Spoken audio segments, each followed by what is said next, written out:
Good morning, Scotland. Good morning, social media land. I hope you are well. It is Monday, the 23rd of May, 2022. I think we all understand the Prime Minister of England has a seriously questionable ego problem. He is scalp deep in the pool of narcissism and dangerously close to a sociopathic lack of empathy towards anyone. Throughout all his life, any effort to perform any tasks or projects, jobs and positions were all taken on with a calculated "what's in it for me." He has surrounded himself with personalities filled with similar character flaws and, in the case of some, a clear lack of intelligence. Nadine Doris. And although this lunatic junta of his validates the behaviours which embody the worst traits of humanity, we still allow him to continue to lead these islands. Johnson gives zero f***s about you, your family, and in the grand scheme of things, everything to do with what is called Great Britain. He obviously has no care for Scotland, as his genuine lack of engagement with us is minimal and fearful. I don't think his ego could actually cope with the absolute battering it would receive if he came to Scotland and faced the public. Remember though, Johnson has been raised by someone of equal or perhaps even greater personality flaws than him, his dad. I will not go into detail about him, but let me just say one thing. Pinoccchio. If you do not know what that is about, then just go and Google Stanley Johnson Pinocchio comment and watch the arrogance and absolute contempt that Johnson's dad has for the general public. When you do, you will understand what pedigree the Prime Minister's narcissism comes from.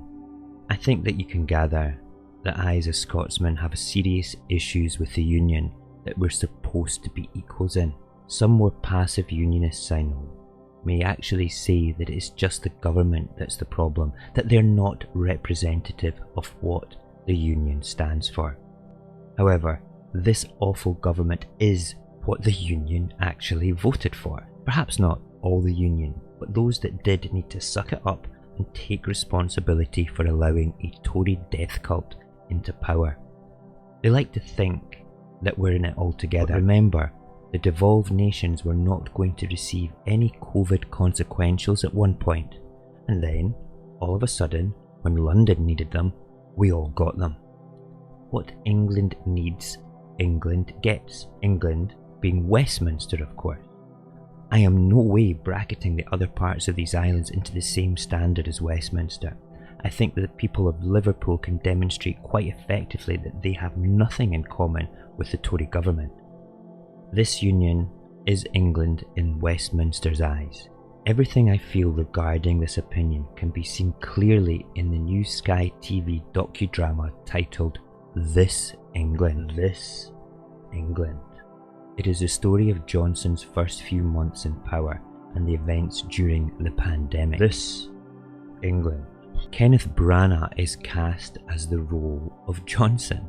This England. It will run through the decisions made by the Conservative government that cost people their lives during the pandemic.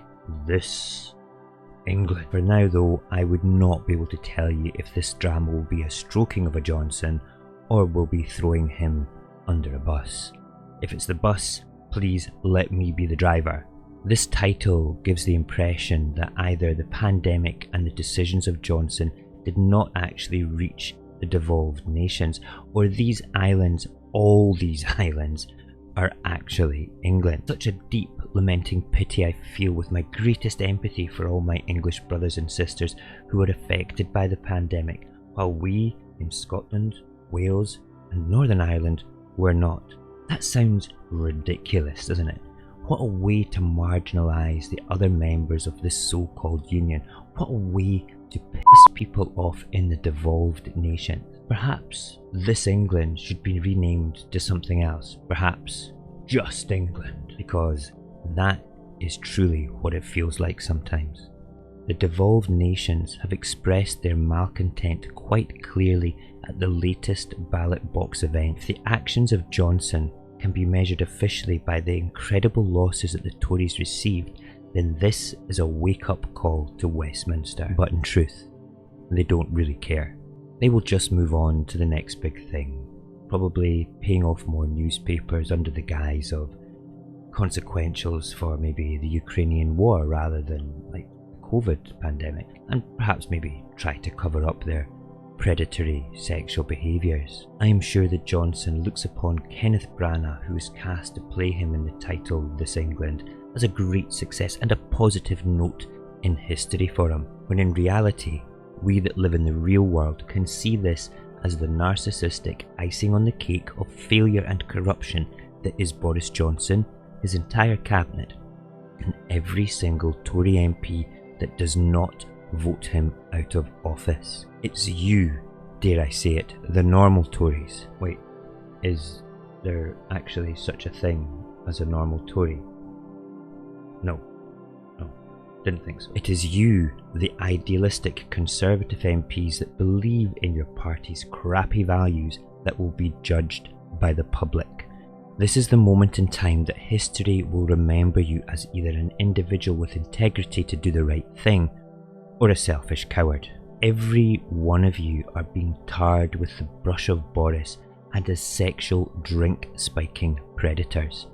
And you bring this upon yourselves. Just imagine when your grandchildren learn about this period in history and you were one of the Tories that sat back and did nothing. Let not anyone pacify his conscience by the delusion that he can do no harm if he takes no part and forms no opinion. Unscrupulous people need nothing more to accomplish their ends than that good people should look on and do nothing. Thank you for listening. Goodbye and good luck.